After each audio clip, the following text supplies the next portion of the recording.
In this video, we are unboxing the wheel bearing puller. This tool is the hammer-style wheel bearing puller set used to replace the vehicle.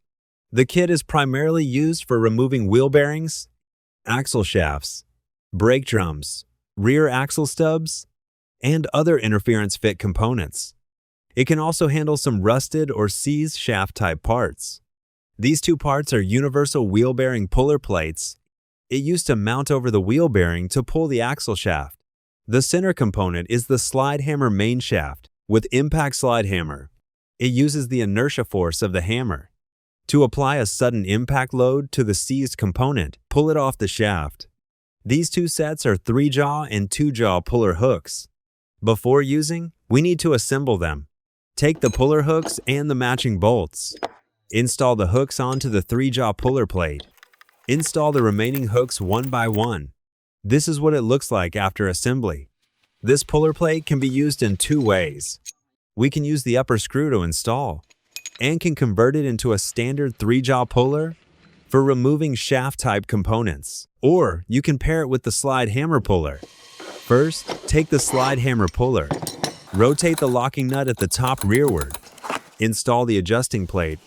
It allows you to adjust the jaw opening angle to fit different sizes, align the holes, and install the 3-jaw puller onto the slide hammer. Once installed, rotate the adjusting plate to set the jaw opening of the 3-jaw puller to secure the bearing or other shaft-type component. Then use the slide hammer to pull it out. The 2-jaw puller is used the same way as the 3-jaw. These three parts are tools for removing bearing outer races. During use, first select the appropriate size tool. Adjust the upper adjusting nut to move the washers rearward. Then rotate the hooks to nearly 180 degrees. Position them into the bearing outer race. Make sure the hooks are seated flat. Then tighten the adjusting nut to lock onto the outer race.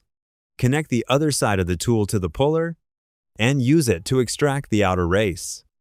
These three components are additional pieces of the slide hammer puller. This one is a direct install onto the slide hammer for direct replace. This one with the threaded is for rotating the bolts. If there are matching threads, install the slide hammer puller on top and pull the component out with the threads. This self-tapping screw is a self-tapping style puller. It is used with the included nut to install. To install the self-tapping screw onto the component, then install the puller on the other side. To pull the component out together with the screw, the above steps are the usage methods for this tool set.